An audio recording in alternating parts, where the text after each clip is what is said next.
I certainly, I understand and appreciate the symbolic significance of the ideal human being.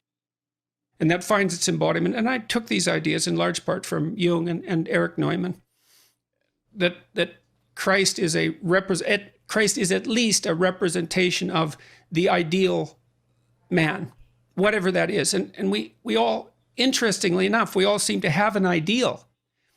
And that ideal has us, right? And that's where it's very interesting to consider the role of conscience, because your conscience will call you out on your behavior.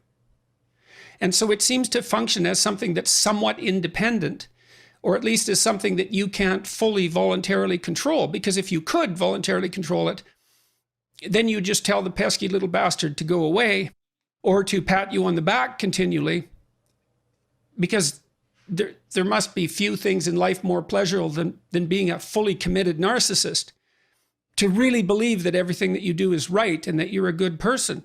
And I suppose if you could wave a magic wand and rearrange your mind so that it was constantly telling you that, you'd do it. But you don't seem to be able to do that in relationship to your conscience. It trips you up. And so it tells you when you're not living up to your own ideal. And that means that you have an ideal and you don't even know what the hell it is, but you certainly know when you transgress against it. And I know that there's a strong line of Christian thinking that's identified the conscience with divinity, sometimes with Christ inside, sometimes with the Holy Spirit. And those are very interesting conceptualizations, but you can think of them psychologically, and you can even think about them biologically, to some degree, because we're so social.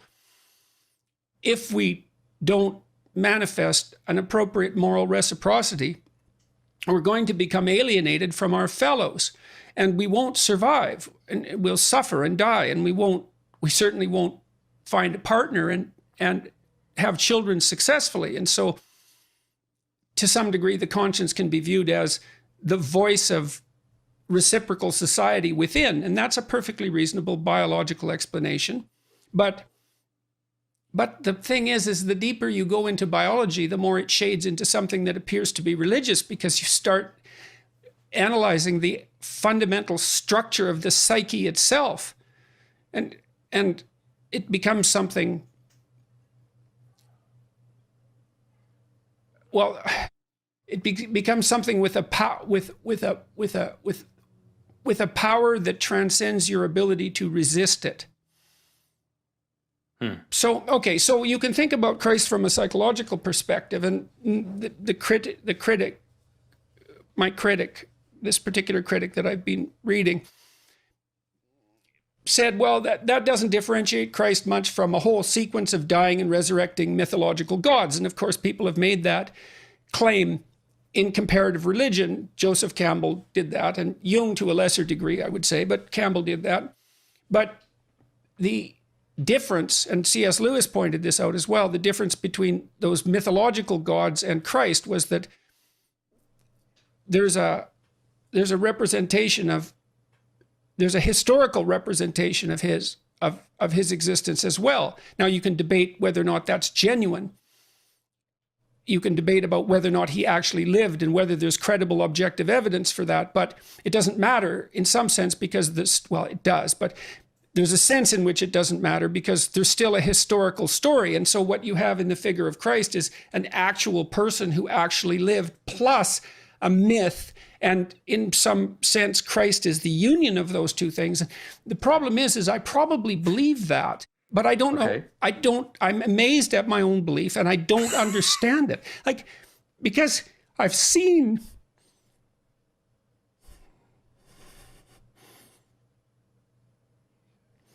sometimes the objective world and the narrative world touch. That's Jungian synchronicity.